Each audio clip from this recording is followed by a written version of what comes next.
This is the Nerdy Old Men Podcast, recognized by City View Magazine as best of the best in podcasts. And here are your hosts, the Old Bald Man Chad and Redneck Wes. Hey, Wes. Hey, buddy. What's going on, buddy? We are live. Yeah, believe it or not. Believe it or not, things might be working. Hey. The monitor says it's working. So we're, yeah, we'll get there. Yeah. Hey, but anyway, we haven't done a telephono interview in a while. It has been a minute. And we have one of our really good buddies, Mr. Lee Ellis, is on the line with us. I hit the right button. Lee, can you hear us, bud? I can. All can right. you hear me? Yeah, gotcha, man. Hey, Awesome. Next time we get you on, we're going to have our brand new video equipment that we just ordered today. Yes. Which is going to make our video podcast, video portion of the podcast going to be even better. But yeah. So we were telling everybody about your new stuff and what you got going on, and people that are watching us on either live streaming now or later. You see right in the center of the table. This is a copy of Lee's Kildash Book 1, and this is not the normal cover. This cover is actually it's a special one of a kind. Yeah, it's a one of a kind. It's a chalk drawing of us that Lee had done at Fanboy Expo one time when we were there with him and brought it to us. So it was really, really cool. But I'm surprised it's still around. Yeah, it stays up on our place shelf. of reverence on the shelf. Yeah, it stays up in my man cave on the shelf, and we bring it down and put it on the show periodically, along with some of the other books from some of our other buddies and things like that. Okay, but Lee, I know you're a local guy to the Knoxville area. Why don't you give us an overview for those that may be unfamiliar with your work? Tell us about your work. Yeah, of course. So, I guess I'm somewhat known for fantasy, sci-fi writing. The kind of my flagship series is Kildash, which is completed. It's a four-part series. I like to say it's completed because I get asked that a lot because there's all kinds of big series out there now, kind of hanging halfway through, and people nowadays don't even want to pick them up unless they're finished. So, so that They don't want to wait. Yeah, exactly. I understand. So that is complete. That's probably my most popular one. And then since Kildash, I've been kind of just toying with different genres and short stories, novellas. I've done some Western, some horror, fantasy, and Kildash is very much a family-friendly series. I kind of compare it to the same sort of tone and audience of like a Marvel movie. And then after being, writing that for close to a decade, I guess, I joke that I overcorrected and went way the other end with Godblood, which is it's also fantasy. I call it a nightmare fantasy. So it's very grim, dark, horror, graphic. And then, I've got some other stuff coming out soon. I've been working on. I've kind of taken a step back from the business side of things because when we all first met, was that 5? Yeah, that was during COVID, I think. Yeah, it's way when back, was yeah. COVID? A lifetime ago? The dark times, the dark days. Yeah. Yeah. So I was really, kind of, I guess you could say customer facing. I don't know. I was really, I was finishing the Kildash series, but also for the first time ever, just kind of being my own publisher and my own publicist and all that. And I kind of did that for a couple of years. And then I just took a step back the last year or two, and I've just been writing, just kind of not really doing conventions, not really making any posts or any new announcements or new products, just kind of absorbing, reading, watching and reading weird stuff, and just trying to that's our kind of favorite find stuff. I was about to say, you just described this our entire favorite show. stuff is weird stuff. That's why we love you so much. I just try to take it all in and then digest it into my own, my own weirdness, I guess. And then, so I've got some stuff in the works, some stuff newly out, some revisiting old stuff. So yeah, I guess until really like this moment, I've just been kind of hiding, a bit like a mad scientist. He's been a mad scientist hermit, getting ready to produce some more stuff. But that's when all the good stuff comes out. The good stuff when they come out back into the light and like, I have returned. Yes. We know exactly. you write some other stuff and things like that. We have new fans that may not have gone back and listened to the old shows, and Kildash is, like you said, sort of your flagship series. And we enjoy it. Give our listeners kind of an overview of a synopsis, a teaser for Kildash. That's going to make them want to jump in there and be part of that 4-book series. Definitely. So Kildash is, it's kind of like your classic fantasy adventure, but blended with space travel. So it's not like Star Wars where it's kind of like a fantasy story with sci-fi paint over it and gadgetry and high-tech things. It's still, Kildash is still very primitive. So it's still, castles, sword fighting. There's no advanced technology, but you could say magitech. So it's, all the space traveling means is done through magic. It's spread across multiple planets.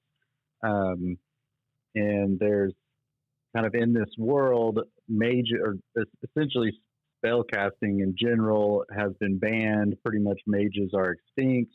And adventuring has kind of devolved into this sort of corporate endeavor where if you want to be kind of the heroes of old, those days have kind of come and gone. So being an adventurer means getting employment with an adventuring guild and getting a contract with a sponsor, and you might go out and do something boring, patrol this or that, or explore something. And the main character, Kildash, Caleb Kildash, he gets a job on one of these adventuring crews.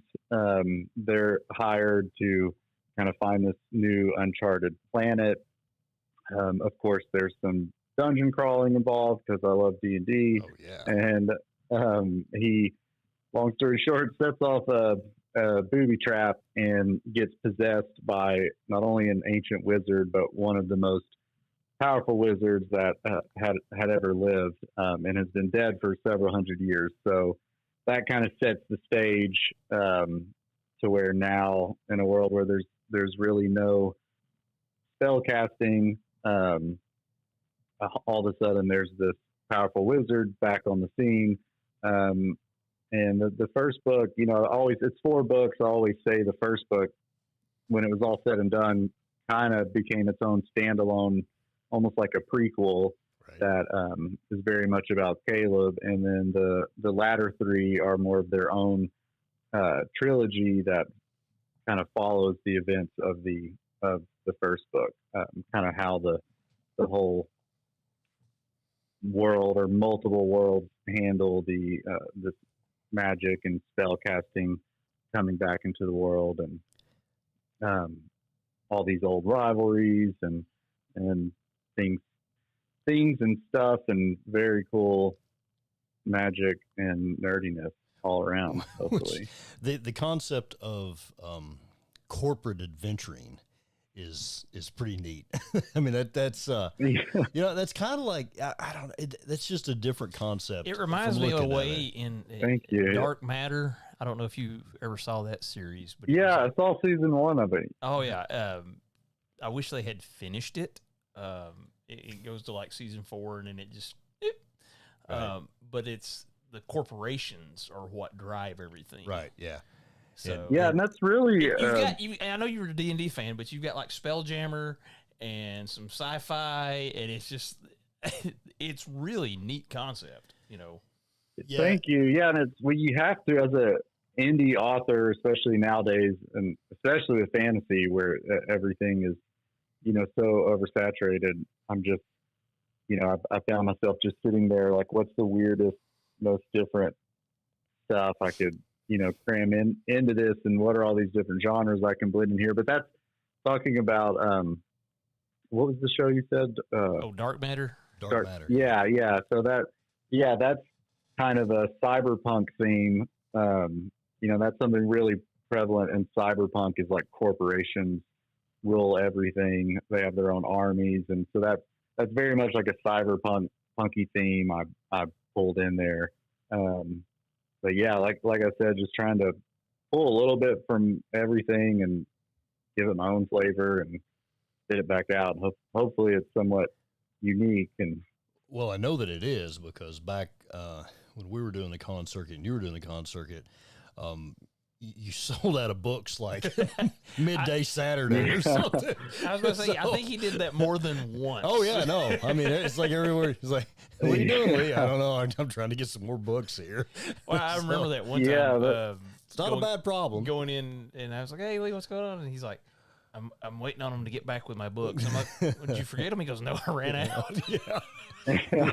Which is that's not always that's a good problem to have, Yeah, it's nice when you sell that many, but then it kind of stinks when you're out of product. But also then I just kind of put up a sign and go enjoy the convention for myself. Yeah. Well, I was going to say, because I know this is something that we had talked about before, and then Chad told me that the second book has done it, but you've actually got it on audio now. The first two books, is that correct? Yeah. So the first book, it's been on an audio version for a couple of years now. Mm-hmm. And I haven't, well, for one, producing an audiobook is,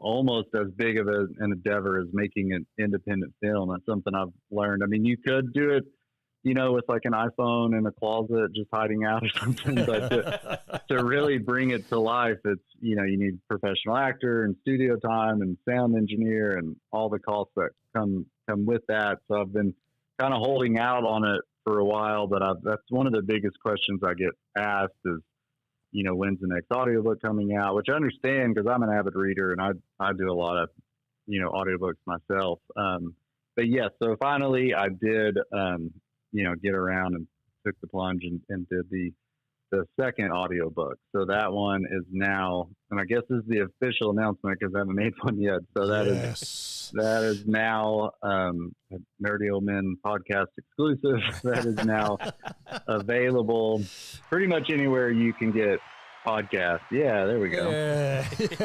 So is that so all Audible or audiobook vendors, I guess.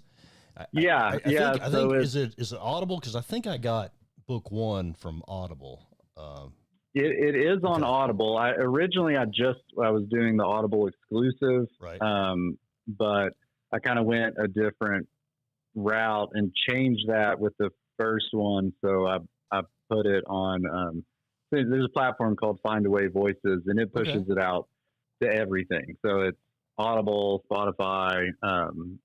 I think even some like Libby, some of the library stuff. Okay. And then, so I just went straight with the second one, did the same thing. So, and I've kind of shifted gears to Spotify, not like they're paying me to say this or anything, but it's, it'd be nice if they were. Yeah. A whole lot of our listenership comes from Spotify also. So we're pretty happy with it too.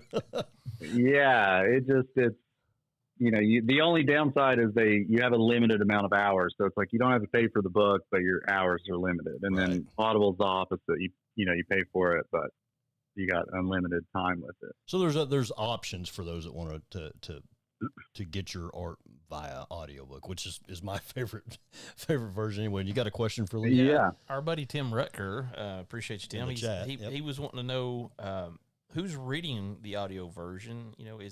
Is Lee, is it you, or is it someone else? It is not. I'm glad you asked because Tom made me promise to plug him in here. So it's a gentleman named Tom Fairfoot. I've been working with him for years now. We've actually become pretty good friends, although I've never met him because he lives in South Africa. Okay. It's kind of bizarre how we came together, but he's an actor in South Africa. And on his own, he's got a funky, cool, fantasy sounding accent because it's like he was born in London, grew up in Wales, lives in South Africa, but he can do pretty much any accent on the planet. So he's done both of them, and he's agreed. He's actually kind of gotten out on the book narrating side. He's got some big stuff coming up, which I'm not allowed to say, but I'm really excited about that because it's going to help me out. Yeah. But he said for me, because we have a good relationship, he's on board to do the rest of the Kildash series. So awesome. So it keeps the continuity of it. Yeah. That's always nice. Yeah, it's hard because even, if I listen to the audiobook or we're kind of editing together or whatever, and then I step away and maybe I'm reading the book, doing edits. It's his voice in my head now, so I can't even, It's like reading a Batman comic and you hear Kevin Conroy's voice. Yes. Exactly. Yeah. That's awesome. So the second book is out now. It is out. Audio. And I guess I should mention too, it's still for some reason in quality control with Audible, but it's everywhere else. So it's pending on Audible. I was trying to get everything out and ready in time for the show tonight, but it is on basically everything else, including Spotify, and it's pending on Audible for their quality control. So guys like me that are Audible users, I can get book 2 sometime soon. But if you do your listening entertainment in other ways, like if you listen to our show on Spotify, you can go ahead and get Lee's second book on Spotify then. So that's good. There you go. Yeah. Exactly. Yeah. So, and that is, go ahead, Lee. I was just going to say that is Cursed Assassin. So we got Kildash 1, Wizard and the Witch Queen, and then the second one that's just out is the Cursed Assassins. And there's some other on there too. Godblood, that's a more recent story. Also, Tom did that one. And then I've got shout out to Three Ravens Publishing. I've done some work with them. They do every Halloween, they do a really great anthology called It Came from the Trailer Park. And so they're all kind of Appalachian themed horror stories. Yes. And they're always great. And I've got a story in their third edition of that called The River's End. So that's awesome. Yeah, so if they look me up on Audible or Spotify, it should show those two. Give them show all that stuff. So you've got some news for us on a couple other fronts that you wanted to send out to our audience and your fans that might be listening or watching. Yeah, so for I guess for one is probably most important for me is getting the third audiobook going. So I've gone ahead and started a Kickstarter, which I've released just a couple hours ago, because again, these audiobooks are incredibly expensive. I mean, I think when I originally looked at doing the whole series, it was going to be like $20,000. So I funded the first two and some other ones. So now I'm like very humbly, begging for funds. It's more of a request. It's appreciative of a request. I'm requesting, donations, anything. And that's a 30-day all or nothing type Kickstarter. So it's, either you hit your goal in 30 days or you get nothing, meaning people that donate, they get their donation refunded back to them. And I've got some pretty cool tiers set up, based on the donation. So pretty much everyone gets a free ebook, and then different levels up, you get signed copies and additional copies. And then ultimately the higher tiers, I'm doing, for one, none of my books have ever been in hardback. Mm-hmm. So I'm making some custom limited edition hardback covers for some of those top tier donators, and I'm going to put I already looked at his tiers. They're cool. Yeah, he's got some good stuff. I was trying to at work because you sent it to me, Chad, and I was trying to at work, and it just wasn't happening today. So. But you just started that today, and ladies and gentlemen, he's releasing that information on our show and our show alone initially.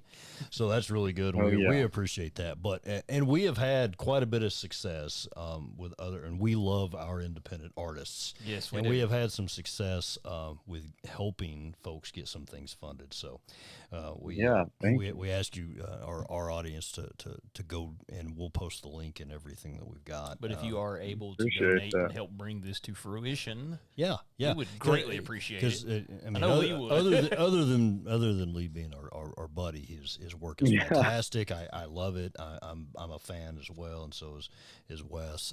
Okay, we've got another question. Got another question for you. Out of the chat. It's like, all right. How difficult is it for you to see or hear someone interpret your words? Talking about the voice actor, right? Yes. Yeah. For me personally, I really enjoy it, and I can very easily see, like, when I started that whole process, how you get these horror stories about, like, movie directors micromanaging the actors, and they're getting in arguments, and or you get a voice actor that sounds like me. He'd fire you. We're gonna go out here and fire you right away. Yeah. But for me personally, I think when I started, I guess I kind of foresaw that maybe being a problem. And I of all people, I heard, Dr. Dre say this about Eminem, that, you can't put your artist in a box. So I really went in that mindset, and, so I kind of let Tom just do his thing. And there's some things that for one, we agree on most things. But even if unless I severely disagree, I kind of just let him do his own thing, because, it's, in a way, it's his interpretation, that they're my books, but they're his performances and his audiobooks. And if he has a feeling or a passion to say something one way, that's different than I envision it, and then I try to have him do it a different way, it could just derail him completely. And so I kind of let him do his thing, and I really enjoy it. It's kind of weird, like being an audience member of my own work. I guess that would be interesting, because everything that's going to happen, and as you listen to it, do you kind of find yourself getting drawn back into the story? Absolutely, yeah. And just his performance too. He's not just reading, he's acting, and he very often will deliver a line completely different than I imagined it, and I like it. 9 out of 10 times I'm like, oh, that's not how I imagined it, but I kind of dig it. Or he'll do a character voice a little different. So yeah, for me personally, I have no problems with it, and I even enjoy it. But I could also see how that would, if you micromanage, how you would want to tweak everything, which, for one, I think that's one reason Tom is kind of getting out of it, because he's tired of you're being micromanaged. You're trying to perform 30 different characters, and you're spending months doing it, and you got all these voices in your head, and then somebody's nitpicking and telling you to re-record and all this. So I just kind of let him do his thing, and I enjoy it. And and also think too, like audio, there's something, there's never going to be the perfect audiobook. It's never going to transfer perfectly. Like, nothing's going to be more superior than your imagination. So if things ever don't come through or don't sound right, I always have this thought in the back of my head that, like, the audio version is kind of secondhand. Like, it's kind of a luxury. And then, the real experience is reading it, which, I'm not saying you shouldn't listen to an audiobook. Obviously, I do most of my books on audiobook, but even me, when I listen to I almost buy a copy of every audiobook I've listened to, because just as a writer too, like I want to, if someone stutters in a book or says something weird, I want to like grab the book and see how the writer reference it. Yeah, wrote that out or something. What's really hard to do is after you've got one or two audiobooks, it's hard to not write for the audio format. I've had to catch myself doing that, because I'll write a sentence. Think about. Yeah, because I'll catch myself writing a sentence or something kind of cryptic or ambiguous, and I'm like, oh, this isn't going to make sense in audio. Like you have to see the punctuation, you have to see the formatting, but then I just, I can't get stuck in that, that thought process. Well, right, because you're not writing a screenplay or a radio drama. That's not what you're writing. You're writing a book, and it's the voice actor. Well, it's the voice actor's job to interpret that in a dramatic way. You're not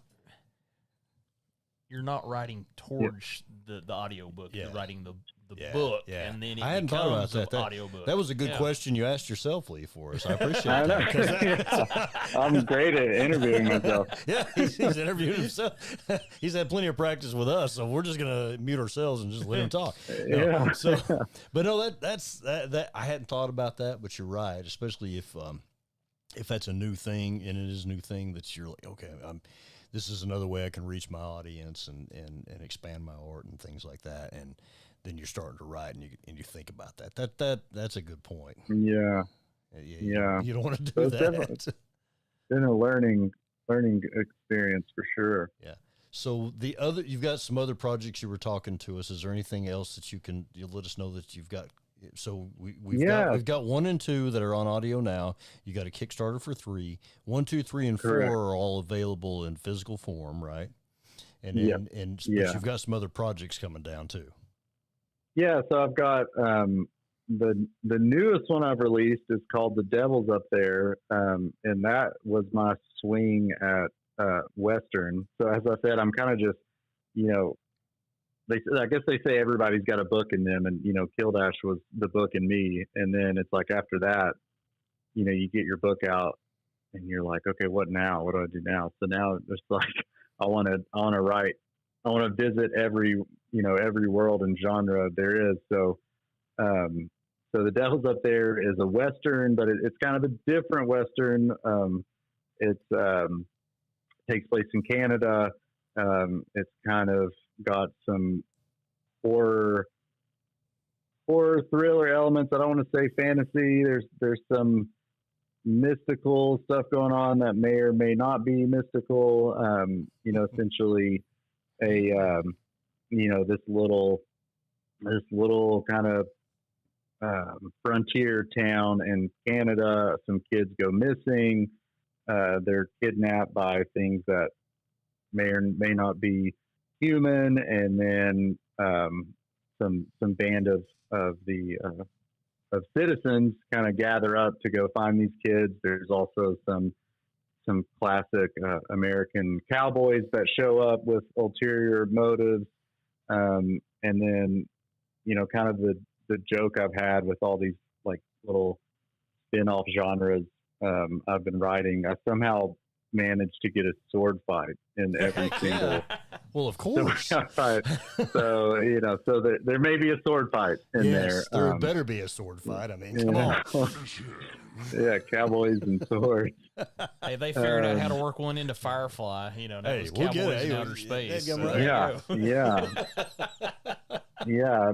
We need more Firefly and more sword fight. Oh, yes. Never enough. No. So yeah, I've got that. So that's available. It is on Amazon paperback, and that actually has in the back that. So if you purchase The Devil's Up There, it has Godblood included in the back, because Godblood's a pretty short story, and The Devil's Up There is short as well, but it's more of a novella, so it's kind of a shorter novel, and then Godblood is a true short story. It was too short to publish on its own, so it's kind of crammed in there. So really, you're getting a 2-for-1 on that one. Yes, you are. And then The Devil's Up There. There's no audio for that yet, but there is for Godblood. So yeah, so those are two that are out, and then I've got some more stuff I'm working on. I've won another short story that's finished. I'm still in the editing process with that, but it's called The Lighthouse, and it is kind of the way I explain it, it's kind of like reading someone trying to get out of an escape room. So it's like, that's clever. A guy wakes up in a lighthouse. He has no memory of how he got there. He doesn't know where the lighthouse is. The door's locked from the outside, and shenanigans ensue of him trying to, escape from this lighthouse. And it's kind of creepy and psychological and weird. And just, I hope it's like reading a riddle. I've tried to make it where it's, you pull along by trying to, as I said, escape this, reading through an escape room. That's a neat, and that's a short story also? Yes, that's a short story. It is not out yet. Mm-hmm.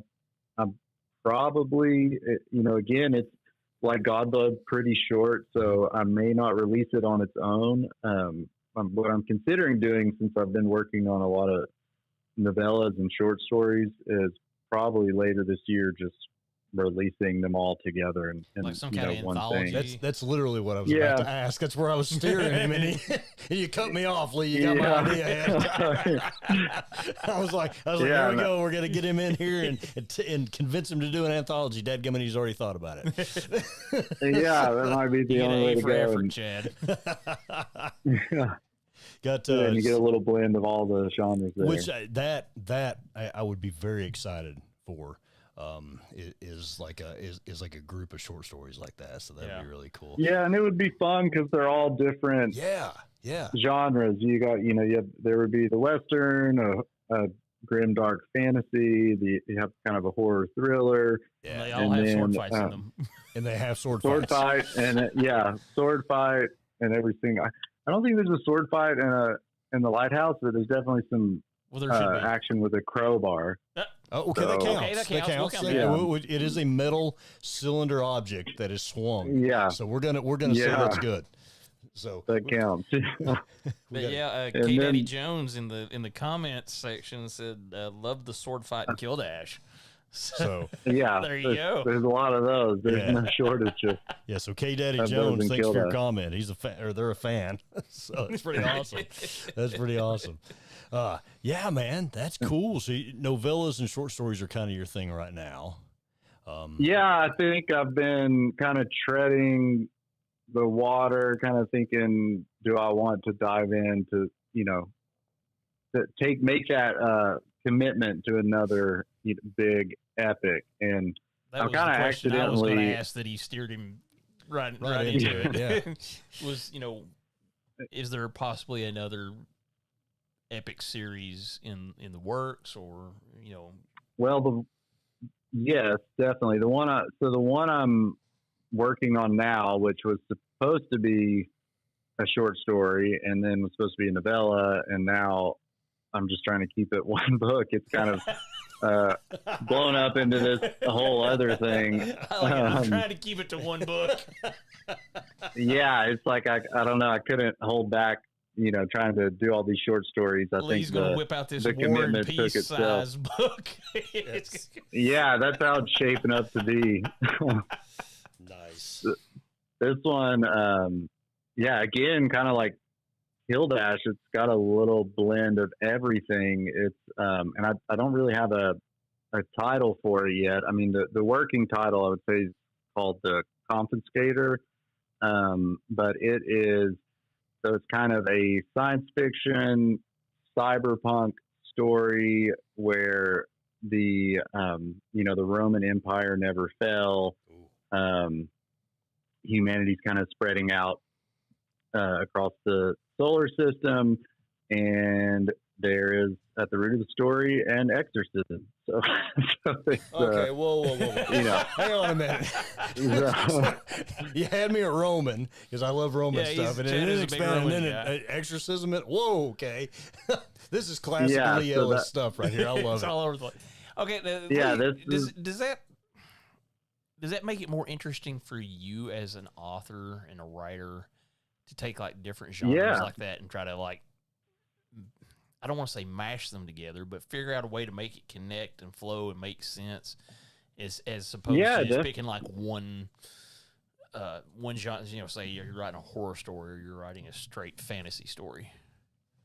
Yeah, so for me, you know, and again, everyone's different, but I would say most writers, when they are writing, they're, you know, even though they're writing for an audience, they're, you know, they're kind of living out their own, you know, fantasy and enjoying it. So as I'm writing these stories, I'm kind of visiting these worlds. So when I think of weird, wacky stuff or stuff I would like to read or movies I would like to watch, that's, you know, that's kind of one reason I cram them in there, because I think it would be fun to read, but also I'm like, man, I kind of want to go down this rabbit hole like too and see what happens.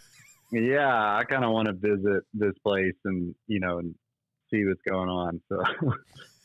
So, yeah, to answer your question, yeah, you know, it makes it really fun for me, and also just kind of it gives me an excuse to read those types of books and watch those types of movies and, you know, go a little bit crazy. I mean, through this whole process, I've learned how to perform an exorcism, and I've listened to a lot of death metal and techno, trying to, it's a death metal techno exorcism with a sword fight. So I know we have fans that are ordained and can marry people. So now we got Lee that can perform exorcism. Yes. So we're a one-stop shop, buddy. We got and even better, if the exorcism needs to be performed in outer space. Yeah, I mean, even you know, he has wrote it happen. We'll get him in touch with Lee. That's great, dude. So and the other night, my wife asked me, you know, because I was up really late, and she's like, "What were you doing last night?" And I was like, I was learning the Afghan language. And I was like, you know, just Duolingo, finding myself in these weird, you know, I'm like reading Latin and Afghan and, you know, exorcism stories, going insane, giving myself nightmares. But that's great. Yeah. Hey, just put it on the paper. Good times. Put it on the paper. So yeah. Let's look at the Wayback Machine for just a second before we remind everybody how to get your stuff. But when you started writing, we've asked you this question before when we've interviewed you, but what was the origin story for you beginning to write? What inspired you as a young man or whatever to get your imagination to open up and start thinking of these stories? Well, you know, I've been writing seriously as long as I can remember. You know, no exaggeration there, but I think, you know, really it came from my parents in very different ways. So my parents are split up, and every weekend with my mom, we would rent a movie or multiple movies. So it was, you know, Blockbuster or Pick a Flick, which was, you know, our local one. And we would just watch movies all weekend basically. And, you know, I love seeing the stories play out and then making stories of my own. And then with my dad, you know, he's a huge Lord of the Rings nerd. Oh, yeah. So he would read us Lord of the Rings. You know, I remember like sitting around him reading The Hobbit or reading like lore from the Silmarillion. And then, you know, we could hardly ever get out of school for anything. You know, he's pretty strict on school for good reason. But when Lord of the Rings movies started coming out, he got us all out of school once a year for each time a new Lord of the Rings movie. Yeah, that's awesome. Yeah, so I still have some of those ticket stubs. Nice, that's great. Yeah. So, that there were two sources, right there. My mom, her taste in movies were kind of like Back to the Future, Star Wars, and then, on my dad's side, it was more fantasy, Lord of the Rings, Braveheart. So kind of the best of everything. Yeah. Yeah. So that, that kind of got the gears turning, and then, I would write my own stories, and then being a little boy, play out those stories. And then, heck yeah. Later I got into, screenwriting. And then after I graduated high school, I moved to Los Angeles and kind of worked in the indie film world there. And I was like an extra, like a professional extra for like 3 years. I basically getting like, I think I've been arrested in like every cop show on TV. Nice. You're not an extra, you're a background performer. Background actor. There you go. Our friend Kevin Porter corrected me on that one time. That is true. Yeah. And, so yeah, that, I kind of tried my hand at that, but I had this realization with, I would still love to make a movie someday, but that is very much so a team effort, very expensive. It takes every single movie made is basically an entire company that operates for, a year, and then, the company shuts down after the movie's over. And so I kind of circled back around to my roots with, just being a novelist. So when I moved back home, I was, writing my own stuff, and I kind of go in the traditional route of trying to find an agent, a publisher. And then I guess, right around the COVID time when I met you guys, I decided that's when kind of like Kindle Direct Publishing was coming out, and there were all these new tools to self-publish. In that kind of the industry of traditional publishing, as that was getting kind of more and more and more narrow to the point where it's like you almost have to be born into it, that all these other platforms opened up for self-publishers. So I went that route, and that I kind of felt like that was the death rattle for me. Honestly, I was like, I'll just try this, and and then I guess I'll be done. And then it worked out. So then I had more fun and success doing that, than I ever did doing anything else. And now I've sold books all over the world, and I even got a publisher through that means. It's like when I stopped looking for a publisher and started doing it myself, then publishers were coming to me, which was really nice. And and that's where we are now. It's just kind of still, I'm still definitely an independent writer. I'm not doing it as a full-time job by any means, but it definitely pays for itself, with as far as travel and conventions and, printing the books and this and that. And and just getting, meeting different people and other independent artists and, guys like you. It's been a really fun ride. So what I thought was going to be the end of the line really kind of opened a whole new chapter for me. That's just it's a good lesson in perseverance. What's it like though, knowing that there's people all over the world that are reading your books, enjoying your work? I mean, that's got to be like some kind of high as far as. Yeah, that means the world to me. I mean, it's people always ask me, are you at least having fun writing? And yes, it is fun to write, but at the end of the day, I'm writing for an audience. It's kind of like, if you're a musician, it's like, you may write music and practice that music in private, but at the end of the day, you want to get out on stage and perform it. So for me, like when someone's reading the book, that's my performance. I'm grateful, flattered, and it's still hard to believe sometimes that someone gets from cover to cover with something that I just completely made up in my spare time. But Well, yeah, it's great. There's talent you have there, sir. There's talent. I mean, that helps a lot. You know? Thank you. Yeah, I mean, we have people that listen to us around the world. We have no idea why. But we have no talent, and we just ramble. You actually put pen to paper and created something that is continuing.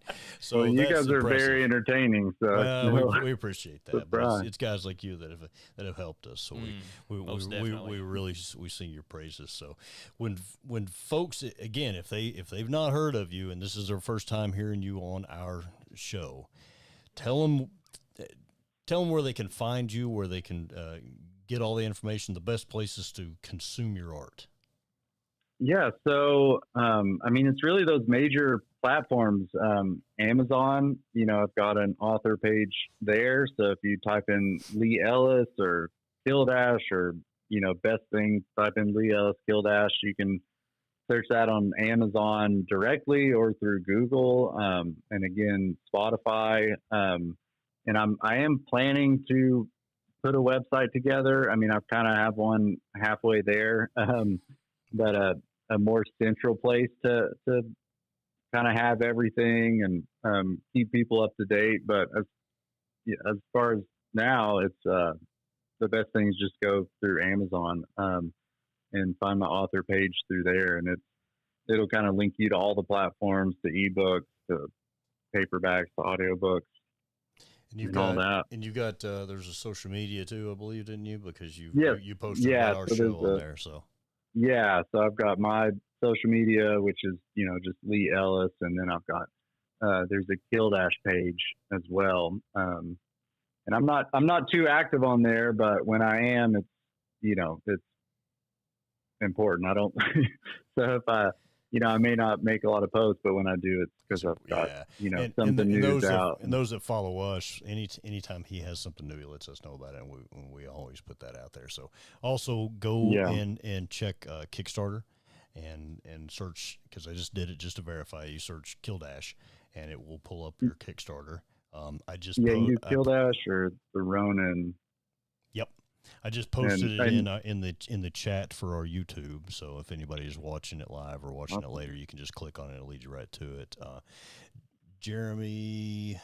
Jeremy Ellis, fantastic series. Oh yeah, oh brother, thanks, Jeremy. Oh yeah. Hey, if it's a family member and they're saying they like it, then they actually do. Yeah, because if my brother didn't like something I did, he'd tell me. Yeah, so that's a fact. Michelle J would. Yes, yeah, that's a fact. So, but anyway, folks and our fans and things like that, do us a solid. Go check out Lee's stuff. You will enjoy it. You will like it.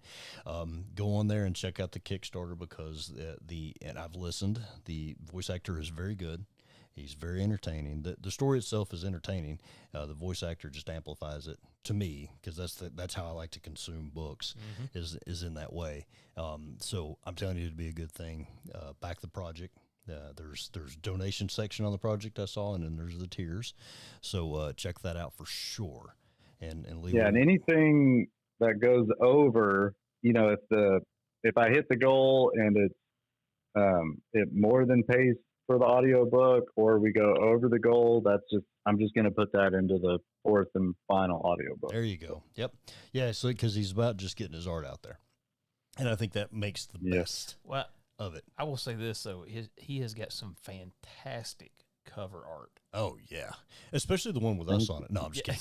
But no, the actual that's my favorite. Four pops. Yeah, if you're right. That purple, it pops. Yeah, I do love those. I do. In all seriousness, we're joking about the chalk art on the front of this one, but the actual art on these, fantastic work. So those. Thank you. I did not. I wish I could say I drew those, but that is.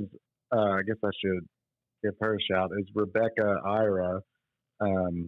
So she's, kind of like myself and Tom, indie artist, and she does book covers. And again, another one, she lives in Europe, never met her in person, but worked with her for years. I kind of draw these little stick figures and then a week later, she sends me something back. Really, you're like, wow. But they are nice. You know, the saying is, don't judge a book by its cover, but covers do attract the eye. Yes, and these are really cool. So they're very, very thank good. you, Lee, buddy. Thank you for coming on and spending some time with us, man, and talking about your stuff. We love having you on.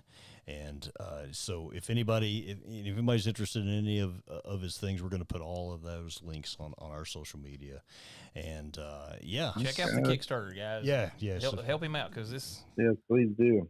You know, so I'm going to do that here in a little bit, because I really like Lee's stuff, and he's a great dude. So stick on that, man. Keep doing it, dude. And reach out to us when you got something else going on, okay, bud? I will. Thanks for having me on. You guys have a good night. All right, brother. See you, Lee. All right. As always, man, love to have the guy on. Well, you know, when we started doing this podcast, we were all about having. He was one of the first. He was one of the first, and we love having independent, local. Yep. So if you're out there and you've got a project and you want to be, hey, unless it's something just crazy illegal, and that may not eliminate you totally, but we'd like to have you on the show, so reach out on any of our social medias, and one of us will get back in touch with you. And tune in to our next show, which we may do it next week, but tune into our next show, because we got the new video equipment. Should look better, might make us look a little bit more professional. I cannot promise you that. It may look more professional, but we may not look better. No, that can't happen. So until next time, it's me, the old bald man, Chad, with that guy who is Redneck Wes. Yeehaw.